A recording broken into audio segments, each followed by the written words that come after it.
Hello, and welcome to What's the Big Idea? I'm your host, Andrew Whitmire. What's the Big Idea is brought to you by Destination Imagination, the leading creative problem-solving experience for children. Learn more at destinationimagination.org. On today's episode, we are pleased to welcome Gabrielle Gay. Gabrielle Gay is an education activist, influencer, and law student from Barbados.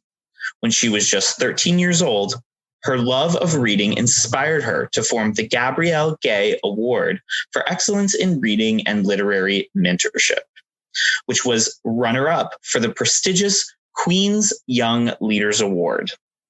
Gabrielle is a National Public Speaking Champion, a World Literacy Foundation Ambassador, and the founder of FemSTEM Cohort, which launches in September 2021.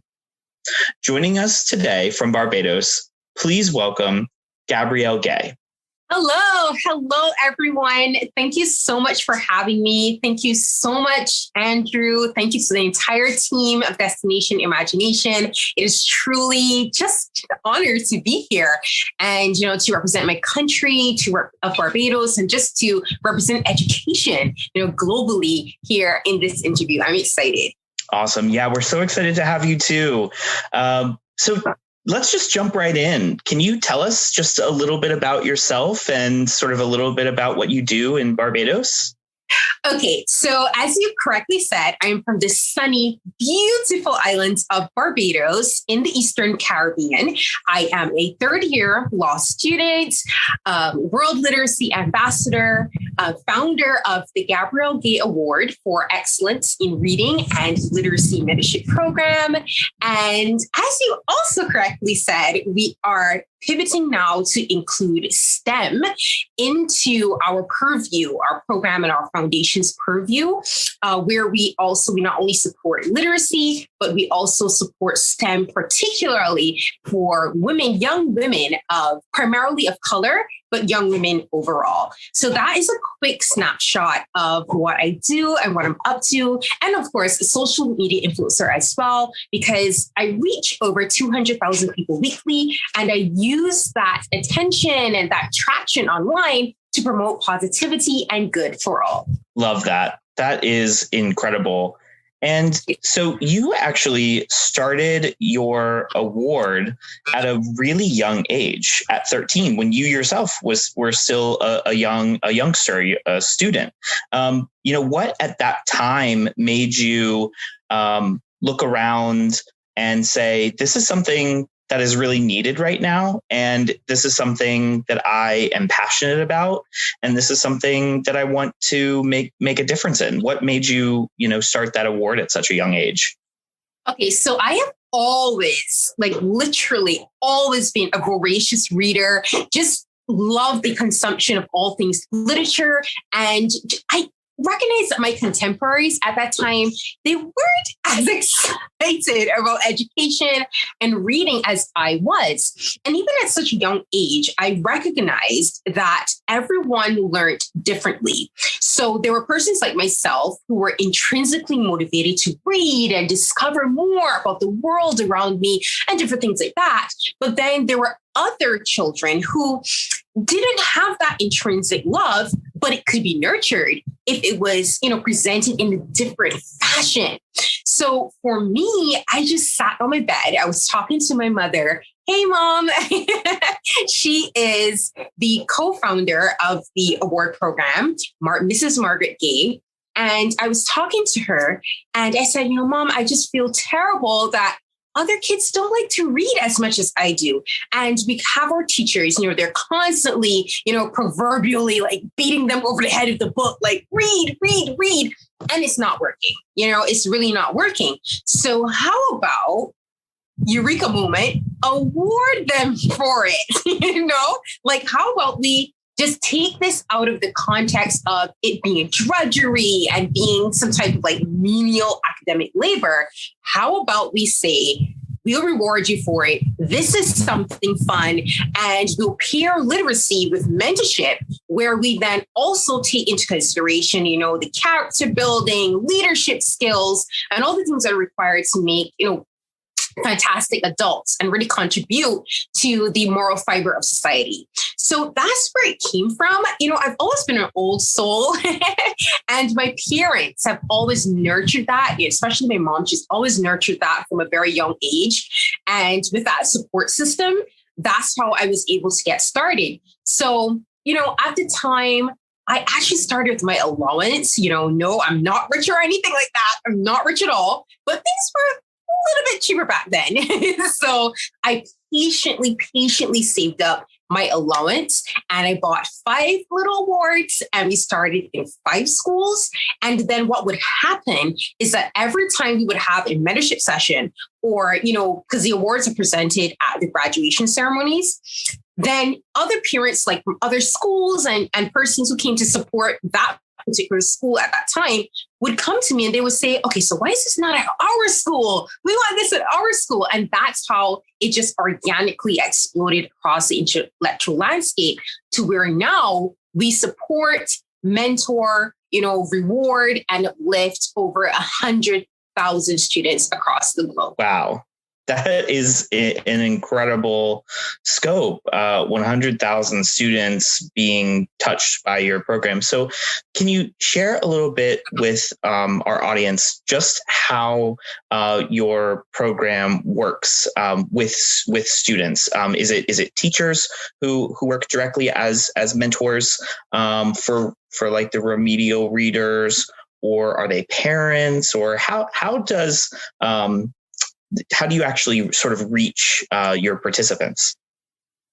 Okay, thank you. That's an amazing question, Andrew. So basically, it's a multi-level program. So I'll break it down. So the teachers actually select the actual awardees. The teachers select them because what's really unique about our program is that we actually have a dual criterion. So there's the academic side, but what's really cool is that there is a moral criteria as well. So that can look like, punctuality, attendance.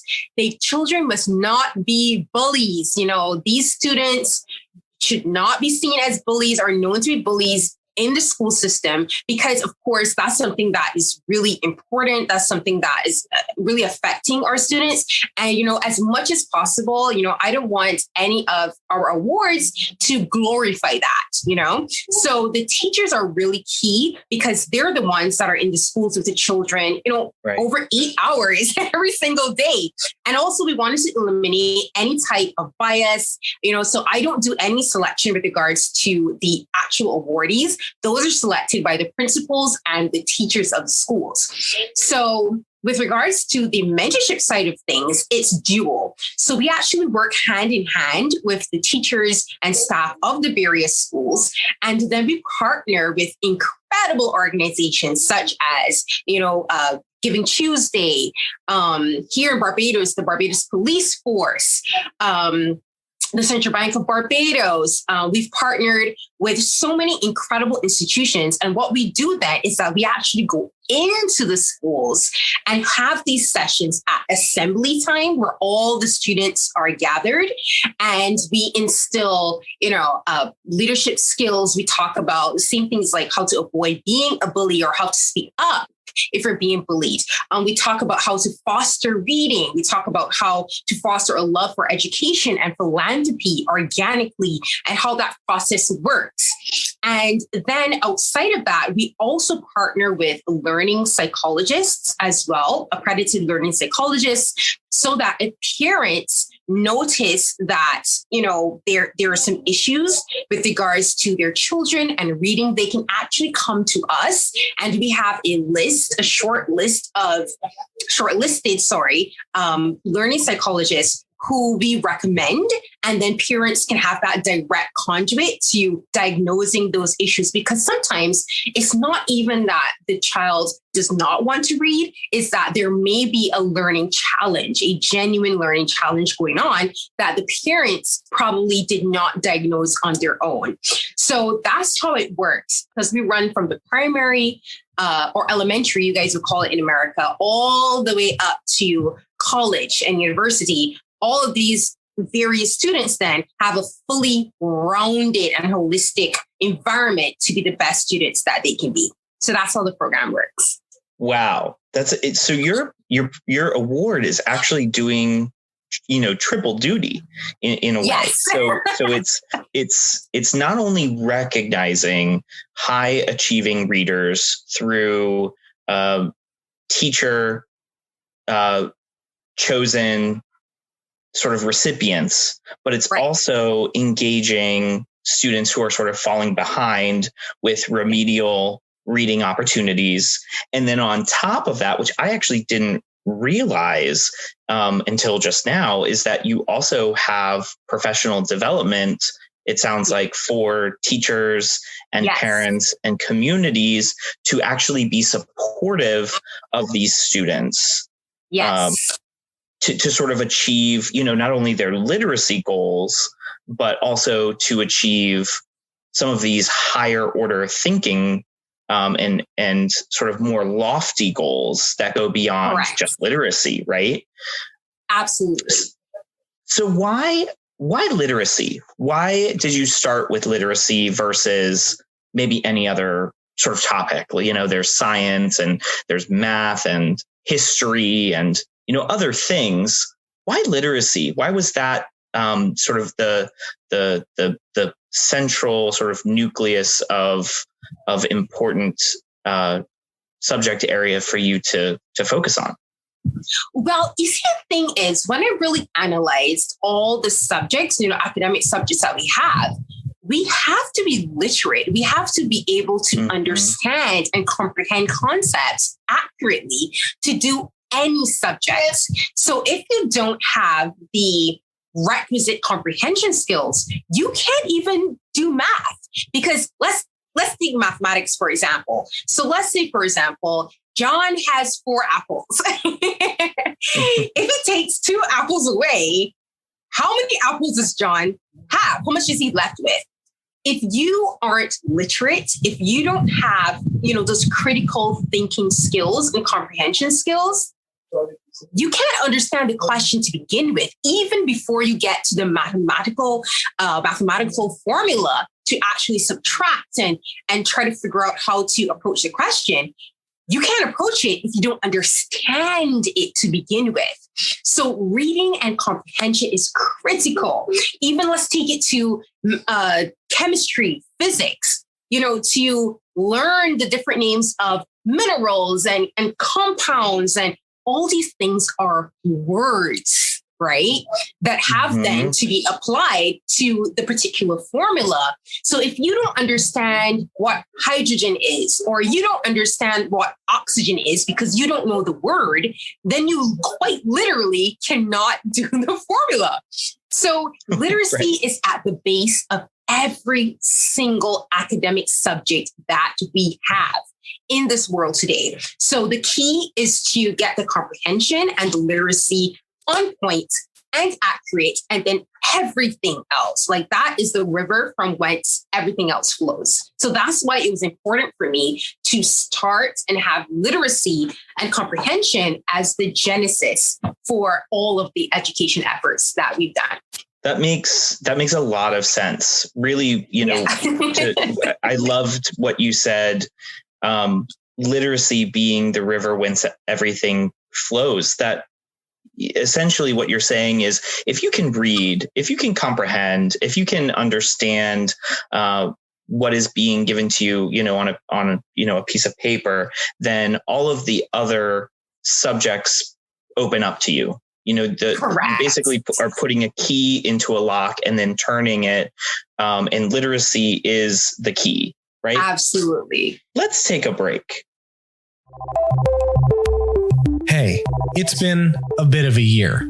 If you've got young people in your life, you're looking for ways to combat learning loss and keep kids excited about education. We hear you.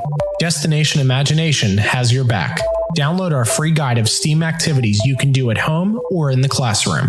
These activities are hands-on ways to reinforce what your kids are learning. Download this fun, free resource by visiting destinationimagination.org/thebigidea.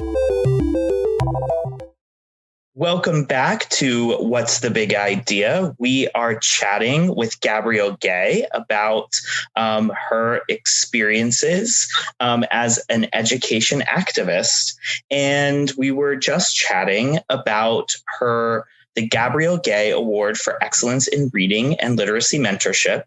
And Gabrielle, one thing I wanted to really ask you about is your program recently received a very special award. It was highly commended as a runner-up for the Queen's Young Leaders Award in 2018, which, for those of you who may not know, is given by Queen Elizabeth II and the Queen's Advisory Council to young leaders in the Commonwealth. So congratulations first on receiving this specific award yourself and for the program. And I'm curious to know what was that like? What was that process like to receiving it? Did you know about it before it happened? Was it a surprise? And what does it mean now that you have received this commendation? Okay, thank you. So, it wasn't a surprise because actually I found out about knowledge of it wasn't a surprise for me because I actually found out about the opportunity on my own because I spend a lot of time, searching the internet, looking for, just further opportunities to grow, to expand, and to collaborate. Being from beautiful but very small island of Barbados, there are certain limitations that come with regards to access to resources. So I'm always seeking to, use the internet for good to locate and to find other opportunities to do better and to improve. So I came across the call for Queen's Young Leaders across the world. And it was the last cohort ever that they were looking for. And I said, okay, I'm going to, input my details. I'm going to tell them about my program and we will see how it goes. Honestly, I went into that with radical faith. Thank you, Lord. I wasn't really sure what to expect because, of course, it said you are essentially competing against a friendly competition, of course, against youth leaders from across the entire Commonwealth. So every single continent of the world. So I'm like, okay, I sent in and I prayed about it and I left it alone. So one day I quite literally opened my inbox, my email inbox, and I see an email from the Queen's Advisory Council and they want to have a conversation with me about my application and that I was successful. Now, at first, no lie, I was like, am I hacked? Like, how often do you get, an email from the Queen and her advisory council? So I said, okay, I know I'm not hacked because I entered, but it was just such a surreal moment. So of course I responded, so much gratitude. I was so humbled. And then of course I accepted and that's how it came to be. So, it was surreal on many levels because it's the first time ever in history that Barbados, an education program from Barbados, was honored by the Queen. So from a patriotic point of view, that was so phenomenal for me to be able to put my country on the map with regards to education and philanthropy. And then what was the highlight was being able to meet a plethora of beautiful and inspiring youth leaders from across the entire world. Because what they did is that they connected us. There was a private platform. They connected us on this platform. And then they also enrolled us into the University of Cambridge for a certified leaders and leading change course. And we spent a whole year virtually at Cambridge being certified in leadership, design thinking, which is ironic since I'm being interviewed by Design Destination Imagination. You guys specialize in, design thinking with regards to education, all things fabulous in that regard. And we got certified in all these incredible facets to make us even better leaders. So, and then the last thing that was so beautiful about it was that being connected to all of those youth leaders, that is actually how I was able then to make those global connections and institute global partners in all the continents of the world, and then have my program implemented into those various countries. Well, congratulations again on that award. And it sounds like you were sort of invested in even further, which is great. You know, it was not just a special award that you got and then nothing happened. You actually were given an opportunity to learn more, which is fantastic. And, you know, Cambridge is such a respected institution. So it sounds like you got a lot out of that experience. Now, Gabrielle, I'd love to ask you, was there a particular moment or mentor or experience that inspired you to sort of take this journey? I know that you mentioned your mom and maybe that is that person, but is there an experience that sort of led you to this sort of point in your really quite young life, now that you've done so much already in just a short amount of time? What really inspired you to sort of take this path or this journey? Honestly, I'm happy that you mentioned my mom, because that's exactly it, along with God. I would say, you know, I believe in God. I believe in purpose. So as I said, being an old soul, I just always knew that each of us as human beings, we are meant for more. You know, I believe that all of us, we have a divine purpose on this earth. And it's really just up to us to live our best and most fulfilling lives in order to actualize that. And, you know, my parents are both medical professionals. So I've literally grown up seeing them helping others and just seeing, you know, my mother take care of others and just be such a servant. And that's why one of my favorite quotes is I always tell people servant leadership. Being a leader is a servant. So just having that mentality towards humanity, and just having a family that valued education, like my grandmother, Erlyn Bradshaw, she was adamant about education. Like she knew, and especially, you know, in our country, living in a especially at that time, post-colonial society, she knew that the only way for progression and upward mobility for women and for, you know, our family in general and people of color in general in this country would be education. Right. And correctly so. Mm-hmm. So she passed that on to my mother, and my mother passed that on to me. So as I said, just growing up in a culture, a family culture of seeing my mother, seeing my parents serve others in the best way possible. And especially at the vulnerable moments where they were ill. You know, there's nothing more vulnerable, you know, than being ill and having to tend to someone in those really raw and fragile moments. So having parents like that, you know, serving God and knowing that we are meant for more, amalgamated to that moment where I just knew, even at a young age, that I wanted to spend the rest of my life giving back. I wanted to spend the rest of my existence pouring into others and making the world a better place. Because quite frankly, when we leave, we don't take anything with us.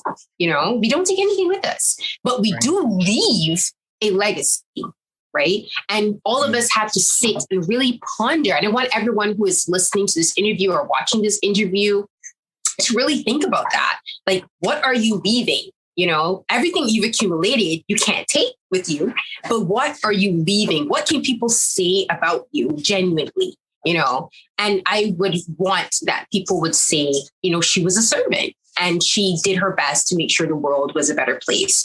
So recognizing that from a young age and having parents who instilled that and lived that philosophy was what really came together to have that snowball effect and create that moment where I knew that this was what I wanted to do for the rest of my life.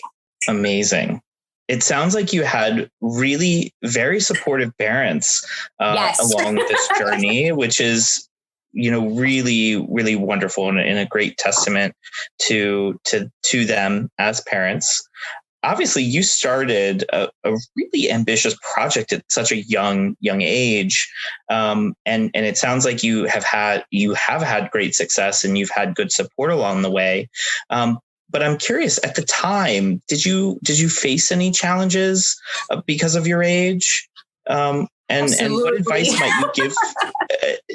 What advice might you give to young people who take on a big project like this at a young age like yourself? Yeah, absolutely. I always tell people, if you observe any story of triumph, there are always obstacles along the way. And for me, at the genesis of the idea, the big idea, when the big idea came into, fruition, I went to the gatekeepers of education at the time, and they didn't get it. They didn't get it, quite frankly. And they were of the opinion of, why would we need something like this? We've done it this way all along. We don't need something new. We don't need to do this, which actually, I'm glad that happened, in retrospect. Hindsight is 2020. I'm actually really happy it happened that way, because then it allowed me to think on my feet, to be resourceful, and to actually appreciate what has been built a lot more. Because, of course, I said I had to start with my allowance. It was myself and my mother who really, dug our heels in to make this come alive. And by having those obstacles, which were very difficult, convincing persons who, as I said, would have done things one way, they weren't interested in, meritorious education, they weren't interested in seeing a different point of view, then it became, okay, I have to prove it to them because I know this can work. So that it made me a tough cookie, a very tough cookie at a young age. And it made me build determination and stamina to keep going. In Destination Imagination, we promote what we call the 4 C's. And the 4 C's are communication, collaboration, critical thinking, and creativity. And I'm curious to know how you feel like you use the 4 C's or one of the C's. You don't have to mention all of them, but maybe one of these 4 C's that you use frequently in your work. Well, first of all, communication is everything, because, I would argue that I'd say a good 90% of our program is facilitated by, virtual means, and 99% of my collaborations have come via social media. So using digital means of communication, being able to communicate succinctly and poignantly, and to ensure a clear line of said communication is critical, because, the home center here is in Barbados, but we are managing different factions literally all over the world. And then creativity. That is, I would say, number one. Yeah, I could argue that's number one, because we have to constantly in education, even COVID-19 taught us and taught the world a very brutal lesson in creativity and rolling with the punches and repivoting to do better and under very heavy circumstances. So we have had to be creative, switch a lot of our mentorship sessions, of course, online. Luckily for us, a lot of our work was virtual anyway. So it's just a matter of, shifting and moving, reworking certain things to get everything on board again seamlessly. So creativity is key, because education is always changing, of course, with the advent of technology. There's always something new every year and something better or refined approach towards education. So creativity is what keeps us on our toes, keeps us relevant, and keeps us progressing into the future. So that's how we use the 4 C's in our program. It sounds like you've got the 4 C's just everywhere. Gabrielle, we are at our last question. I know it's gone by so quickly. So quickly. It was such a pleasure to have you. The last question is, what big idea currently excites you for the future?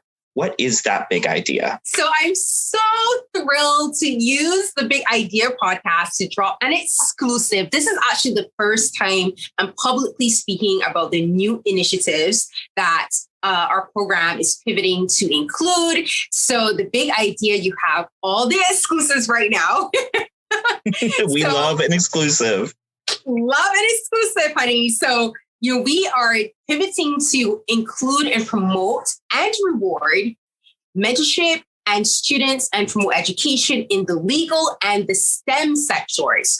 So the 2 new initiatives that we are gearing up to bring live and direct to the world are the STEM cohort and the Let's cohort. So I'll explain quickly what those are. So the Let's cohort, femme, French for female or women, and Let's is the Latin word for law. And then femme, of course, women again, and STEM, of course, is science, technology, engineering, and mathematics.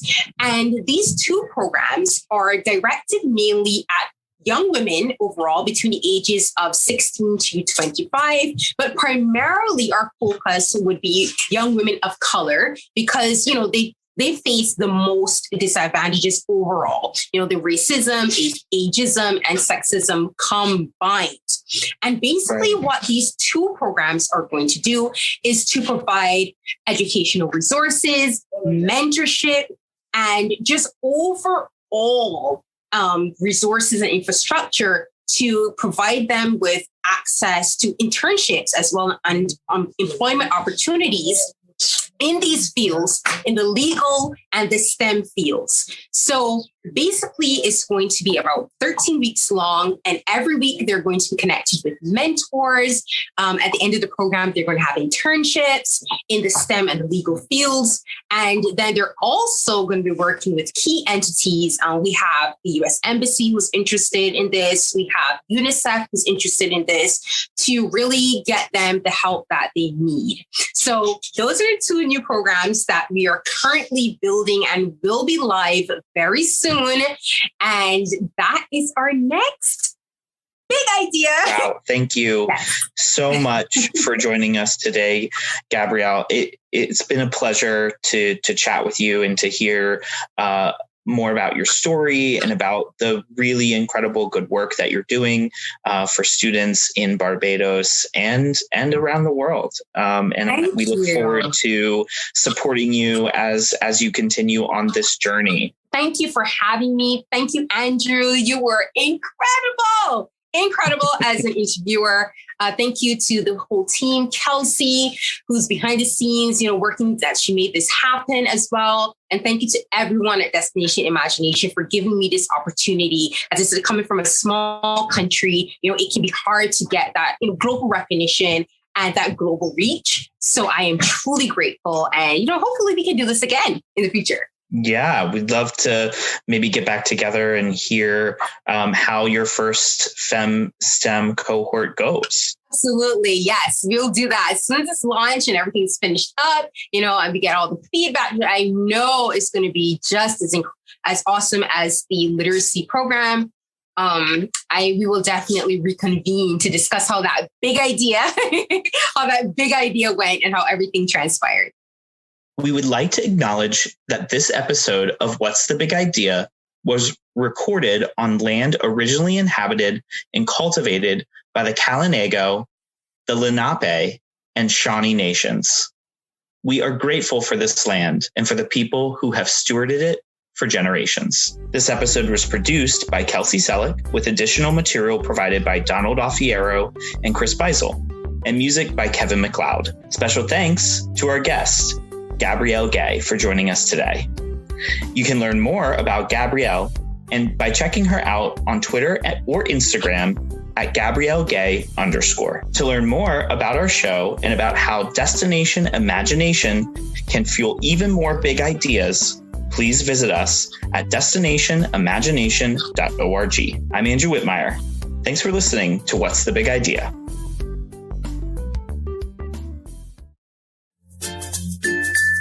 The U.S. Department of Labor estimates that 65% of today's students will be employed in jobs that have yet to be invented.